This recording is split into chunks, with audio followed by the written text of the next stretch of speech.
তেমন একটা ঘটনা তার ছিল, এবার কিন্তু ঘটনা ডোরিয়াল টার্ন বাড়িয়ে দিয়েছেন দ্বিগুণ, কারণ বসুন্ধরা কিংসের লিড 2-0।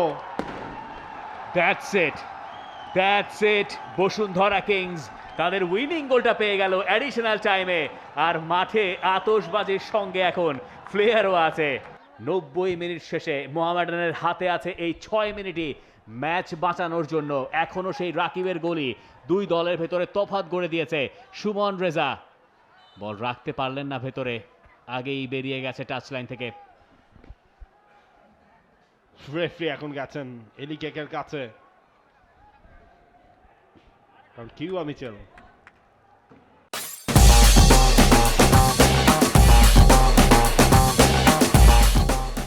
অনেক সময় আমরা বলি না চোরা ফাউল, অনেকটা তেমন একটা ঘটনা তার ছিল, এবার কিন্তু ঘটনা ডোরিয়াল টার্ন বাড়িয়ে দিয়েছেন দ্বিগুণ, কারণ বসুন্ধরা কিংসের লিড 2-0।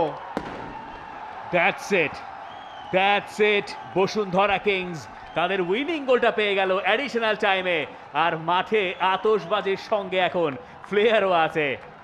কিংস সমর্থকেরা হাসি মুখেই বাড়ি ফিরছেন, সেই নিশ্চয়তাটুকু এই ডোরিয়েলটনের গোল দিয়ে দিল তাদেরকে। আর বসুন্ধরা কিংস বাংলাদেশ ফুটবল লিগে এক মৌসুমের বিরতির পর মোহামেডানকে হারানোর পথে। কারণ গেল সিজন ঘরের মাঠ অ্যাওয়ে মাঠ দুই জায়গায় হেরেছিল বসুন্ধরা কিংস লিগের মোহামেডান স্পোর্টিং ক্লাবের কাছে। এই বছর চ্যালেঞ্জ কাপে মোহামেডানকে হারালো। লিগের এই ম্যাচ 1-0 ছিল, মোহামেডান ট্রাই করছিল ম্যাচটায় ফেরার, তবে সেই মোমেন্ট টেনে দিলেন ডোরিয়েলটন গোমেজ। স্যালুট দিচ্ছেন ফ্যানদের। এবং দেখুন এই দর্শকরাই এতক্ষণ কতটা টেনশনে ছিলেন, পকেটে ফ্লেয়ার রেখে তারা সেটা জ্বালানোর সুযোগটাও পাচ্ছিলেন না, টেনশনে ছিলেন তারা। মেহেদী মিঠুকে টপকালেন হোসেন সুজন, বলটাকে নেয়ার জন্য সামনে এলেন, ওয়াইড জায়গায় যে ওপেন গোল পোস্ট, এবং সেখানেই ডোরিয়েলটনের প্লেসমেন্ট, অষ্টম গোল। সুযোগ এসেছিল মোহামেডানের কাছে, কিন্তু সুযোগ কাজে না লাগানোর খেসারত দিয়ে শেষে গিয়ে তারা আরও একটা গোল হজম করলো, এবং তাতে বসুন্ধরা কিংস 5 বারের লিগ চ্যাম্পিয়নরা আরও সুসংহত করলো তাদের জায়গাটা। তবে মাঠে আপাতত একটু আগলিছেন সোহেল রানা আর মুজাফফরভ, 2 নাম্বার 17-এর ক্ল্যাশ। সোহেল পেছন দিয়ে বিরক্ত করছিল মুজাফফরভকে, বিরক্ত মিন্স যেটা হয়েই থাকে ফুটবলে, সেই সময় মুজাফফরভ পরে আসলে তার এক্সটেন্ডেড হ্যান্ডটা ইউজ করেছেন।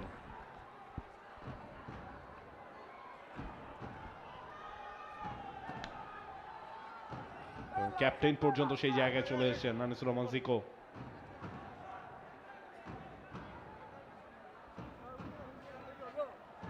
এর মাঝে সাদ ডোরিয়ালটনকে ধরে সেলিব্রেটটা করে নিলেন। আমি আসলে যেটাতে অবাক হয়েছি কিংস সমর্থকদের টাইমিং নিয়ে। ডোরিয়েলটন বলটা জালে পুরলেন, এরপর উদযাপন করার জন্য কর্নার ফ্ল্যাগের দিকে যাচ্ছিলেন, তার আগেই আতশবাজি ফুটে গেছে। কতখানি প্রস্তুত থাকা যায়, মানে একেবারে রেডি মনে করেন, আতশবাজি বসিয়ে জায়গায় বসিয়ে সেটা নিয়ে রেডি থাকা, জাস্ট গোল হবে সাথে সাথে ইনস্ট্যান্ট রিঅ্যাকশন, এবং প্রাণ ফিরে এসেছে কিংস সমর্থকদের জন্য। রেফারির এখানে ডিসিশনটা কি হয়, তিনিও একেবারে কাছেই ছিলেন।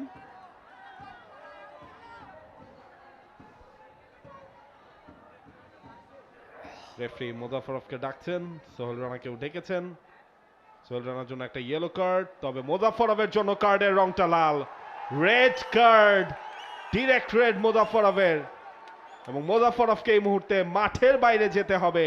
কিন্তু যে কাজটা তিনি করতে পারেন না সেটা হচ্ছে তিনি রেফরির গায়ে আসলে হাত দিতে পারেন না, সেদিকে তিনি সহিংস হয়ে যাওয়ার পথে ছিলেন, এবং বাকি টিমমেটরা মিলে তাকে আটকানোর চেষ্টা করছেন, এবং কোনোভাবেই তাকে এই মুহূর্তে আর আটকানোর কোনো উপায় পাচ্ছেন না তার টিমমেটরা। মুজাফফরভ মাথাটা তাকে ঠান্ডা রাখতে হবে। একটা ফুটবল ম্যাচে নানা ঘটনা ঘটে, এবং রেড কার্ডটা দেখে তিনি ফাইনালি মেজাজটা হারালেন, ম্যাচটাও হেরে গেছে মোহামেডান, সেই পথেই তারা আছে।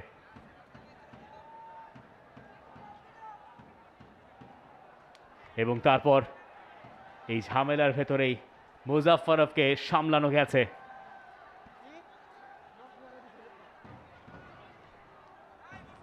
উত্তেজনা ম্যাচের শেষ পর্যন্ত। For more updates, subscribe to our YouTube channel and click on the bell icon. Follow us on Facebook and Instagram. Download T-Sports app to enjoy exciting games and highlights. Visit tsports.com.